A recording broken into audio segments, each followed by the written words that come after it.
Good morning. Welcome to OJS with IS Academy. We are here to discuss MCQs based on daily current affairs. These are the 10 topics which we will cover today. As these are MCQs, try and answer at least 7 out of 10 questions. So let's turn to our first question, which is in reference to PM CARE. And the correct option here is D, which is none of the above. Why none of these statement is correct? Because PM CARE is a public charitable fund created during COVID-19 pandemic and not statutory fund. Okay? Since any individual or institution can contribute to PM CARES, it does not get any budgetary support or government money. So there is no need for its audit by Comptroller and Auditor General of India. The existence of PM CARE does not prevent individuals to contribute to National Disaster Response Fund. Any contribution or grant can be made to NDRF as per section 46(1)(b) of the Disaster Management Act 2005. Why we are talking about this is because Supreme Court recently ruled that funds received in PM CARE funds need not to be credited to NDRF. Alright. So basically हम यहाँ पे किस चीज़ के बारे में बात कर रहे हैं. आपने अभी बहुत सारा सुना होगा, न्यूज़ में भी था PM CARE फंड, जिसमें कि PM CARE ऑफिस ने मना भी कर दिया था, PM ऑफिस ने, कि हम इस फ़ंड के बारे में हम कोई डिटेल नहीं देंगे क्योंकि इसमें पब्लिक का कुछ रोल नहीं है. इसका इन्होंने CAG से इन्होंने ऑडिट भी नहीं कराया है. तो अब सुप्रीम कोर्ट ने ये रूलिंग दे दी है कि जो भी फ़ंड रिसीव हुए हैं PM CARE फंड में, उसको आपको NDRF which is national disaster management में, नेशनल डिज़ास्टर रिस्पॉन्स फंड में आपको इसको क्रेडिट करने की भी ज़रूरत नहीं है. Okay, now let's turn to a next question which is in reference to Official Secrets Act, and the correct option here is C, which is both 1 and 2. All right. Okay. So the British Era Act applies to government servant and citizens, and it deals with espionage, sedition and other threats to integrity of the nation. All right. तो हम यहाँ पे जैसे official secret act की बात कर रहे हैं, ये 1923 में बना था और अभी भी ये गवर्नमेंट सर्वेंट्स और सिटीजन्स पे अप्लाई होता है. ये लॉ हमें क्या प्रोवाइड करता है? ये हमें एक फ्रेमवर्क देता है जिससे कि हम एस्पियोनेज, सेडिशन और जो भी अदर पोटेंशियल थ्रेट है हमारी नेशन की इंटीग्रिटी को, उससे डील करने के लिए.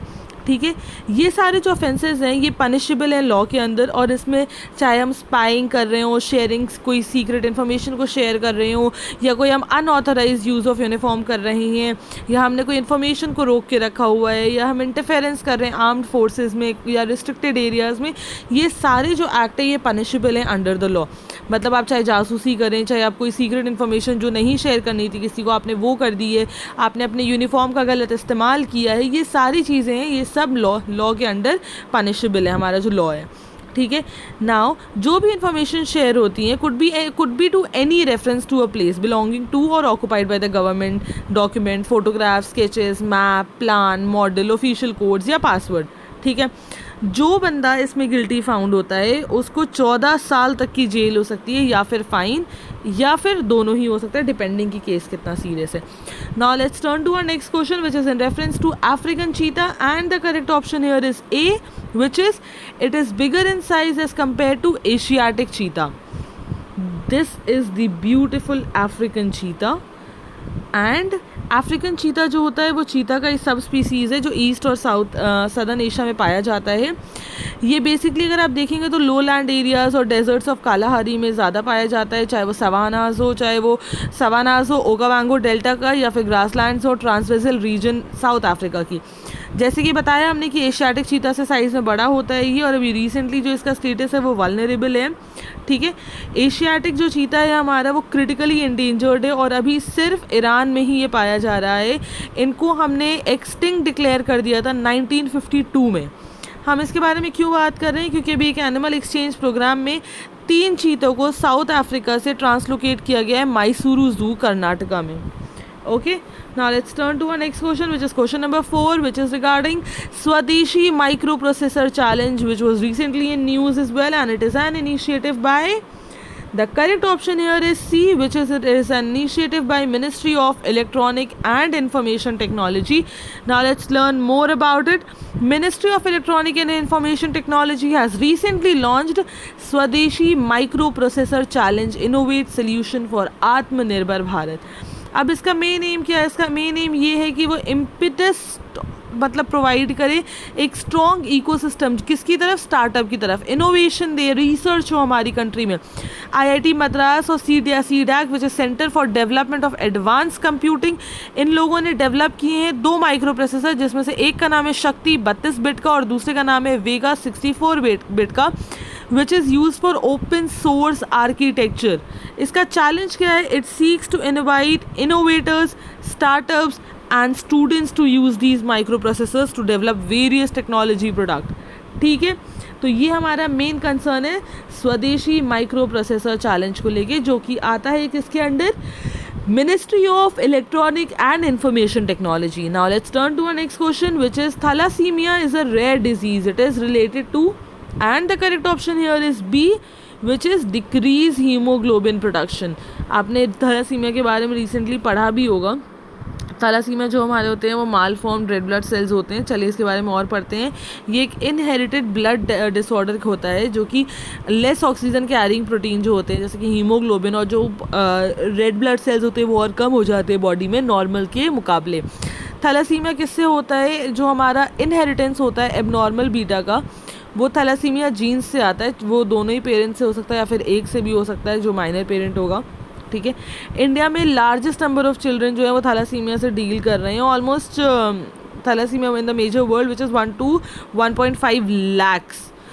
एक ही इसका क्योर है, वो है bone marrow transplantation and repeated blood transfusion. इसके अलावा और कुछ अभी तक नहीं है। This is the main stray of treatment. आपने अक्सर बोन मैरो ट्रांसप्लांटेशन का सुना भी होगा। लोग अक्सर यहाँ पे रेडियो पे चाहे सोशल नेटवर्किंग साइट पे जब इनको बोन मैरो ट्रांसप्लांट की ज़रूरत होती है और मैच नहीं मिलता है तब आप इसकी अपील अक्सर सुनते रहे होंगे। ये सब थैलासीमिया के regarding he most of the time होता है। अब हम इसके बारे में क्यों बात कर रहे हैं, क्योंकि अभी recently thalassaemia screening and counselling centre अभी इनॉग्रेट हुआ है इंडियन रेड क्रॉस सोसाइटी में, हाँ हेडक्वार्टर में उसकी, जो कि नई दिल्ली में है। ठीक है, तो हम थैलेसीमिया की बात इसलिए कर रहे हैं। थैलेसीमिया क्या है, थैलेसीमिया एक इनहेरिटेड ब्लड डिसऑर्डर है। ठीक है, और थैलेसीमिया से क्या होता है, जो इसमें हीमोग्लोबिन प्रोडक्शन होता है वो कम हो जाता है। ठीक है, बढ़ते हैं अपने नेक्स्ट क्वेश्चन की ओर, जो कि है consider the following statement regarding bioethanol. So the correct option here is C, which is bioethanol currently is a domestic production of bioethanol is not sufficient। ये बात तो पता ही है आप सबको कि अभी जो डोमेस्टिक प्रोडक्शन हो रही है बायोएथेनॉल की वो सफिशिएंट नहीं है हमारे लिए। सेकेंड है 1G बायोएथेनॉल जो प्लांट्स हैं वो यूटिलाइज करते हैं शुगर केन जूस और molasses honey, which is molasses का मतलब हो गया आपका honey. 2G plants utilizes surplus biomass and agricultural waste to produce bioethanol. अब हमारा सेकंड स्टेटमेंट है कि government has set target of 20% bioethanol blending of petrol by 2022। ये बिल्कुल ही गलत है। क्यों गलत है कि जो हमारी गवर्नमेंट है उन्होंने टारगेट जो सेट किया है वो 10% है, ना कि 20% है। ठीक है, और 20% से वो क्या कर रहे हैं, 20% का उनका टारगेट है बाई 2030, ना कि 2022, under the ethanol blending programme to curb carbon emission and reduce India's dependence on imported crude oil. इसकी वजह से हम लोग बायोएथेनॉल पे ज़्यादा टारगेट कर रहे हैं। जो प्राइस है दोनों ही शुगर केन और बायोएथेनॉल के वो सेंट्रल गवर्नमेंट हमारी सेट करती है, और जो प्राइस है ऑब्टेनिंग मतलब हम इस एग्रीकल्चर वेस्ट को ले रहे हैं that is required for the production of bioethanol at 2G plant, अभी वो रिसेंटली बहुत हाई था because it was viable for private investors in the country. ठीक है, expert noted that state government needed to set up depots where farmers could drop the agricultural waste and that the central government should fix a price for agricultural waste to make investments in 2G bioethanol production and attractive proposition। यहाँ पे हम लोग क्या suggest कर रहे हैं, यहाँ पे हम ये सजेस्ट कर रहे हैं कि सेंट्रल गवर्नमेंट को एक फिक्स प्राइस इस पे कर देना चाहिए, क्योंकि अभी रिसेंटली इसके जो प्राइसेस थे वो बहुत हाई थे, जिससे कि हम बायोएथेनॉल प्रोड्यूस करने में हमारा कॉस्ट भी बहुत ज़्यादा बढ़ जाएगा। बढ़ते हैं अपने नेक्स्ट क्वेश्चन की ओर, which is question number 7। Agriculture infrastructure fund was recently in news, which of the following statement is incorrect, and the incorrect option here is D, which means that all the statement given is correct। So जैसे कि हमने बोला कि सारे statement हमारे सही हैं, जो इसमें मिसिंग पॉइंट है प्लान में वो ये है कि unless NABARD ensures that FPOs get their working capital at interest rate of 4 to 7% like farmers get for crop loans। ठीक है, the mere creation of storage facility will not be enough to benefit farmers. तो हम यहाँ पे क्या बात कर रहे हैं कि जो हमारा एग्रीकल्चर इंफ्रास्ट्रक्चर फंड है, जो कि अभी रिसेंटली न्यूज़ में भी था, ये फंड जो है इट विल बी यूजफुल किस लिए बनाया जा रहा है? ये बनाया जा रहा है to build post harvest storage and processing facilities. ठीक है, ये फंड जो यूज़ होगा वो लोन देने के लिए होगा एट कंसेशनल रेट्स, और नाबार्ड जो होगा this will steer this initiative in association with the ministry of agriculture and farmers welfare. सही बात है। जो सेकेंड मिसिंग आइटम है इसमें वो ये है, जो सेकेंड मिसिंग आइटम है that is the future of the agri future market, that is a vibrant future market is a standard way of hedging risk in the market economy. India needs to not only spatially integrate its agriculture market, which is one nation, one market, but it also need to integrate them temporarily. Spot and future markets have to converge. तभी जाके Indian farmer को realise होगा कि उनके best price क्या होंगे produce के और हेज मार्केट रिस्क क्या है. ठीक है, तो ये हमारे लिए बहुत ही इंपॉर्टेंट पॉइंट है कि किस तरीके से हम अपनी एग्रीकल्चर मार्केट को इम्प्रूव कर सकते हैं. बढ़ते हैं अपने नेक्स्ट क्वेश्चन की ओर, which is question number 8, which is in reference to Marthoman Jacobite Syrian Cathedral Church, and the correct option here is option B, which is the church is a fine example of Gothic architecture. So statement 1 हमारा यहाँ पे क्यों गलत है? Because ये कहता है कि स्टेटमेंट 1 कहता है कि हमारा जो चर्च है that is located in Tamil Nadu, where as it was established in AD 1200, this church is built in Kerala and not in Tamil Nadu. So the Marthoban Jacobite Syrian Cathedral Church at Mulanthurthi is one of the ancient churches. जो इसकी carving है, sculptures है, symbolic icons है, wall painting है, ये सब एक perfect blend है Indian, West Asian, European architecture का. ज़्यादातर parishioners belong to the Jacobite faction. जो कैथोलिक्स हैं इन्होंने 61% ऑफ केरलास की, जो केरला क्रिश्चियन की पॉपुलेशन है, इन लोगों ने फॉर्म किया है. Malankara church, a prominent non Catholic Christian community, constitutes of 15.9% of the Christian population. Recently Kerala government ने क्या किया है, इन्होंने मार्थोमन जैकोबाइट सीरियन कैथेड्रल चर्च का कंट्रोल ले लिया है, इसलिए हम इसके बारे में बात कर रहे हैं. Now let's turn to our next question, which is black revolution. It is related with which of the following? Production. And the correct option here is D, because it is not related to onion, beetroot or jute, rather it is linked with petrol, petro agro sector. चलिए अब इसके बारे में हम और जानते हैं.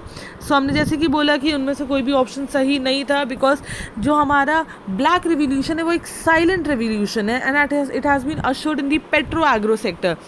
ठीक है, with the launch of the national programme for 5% blending of ethanol with petrol called black revolution.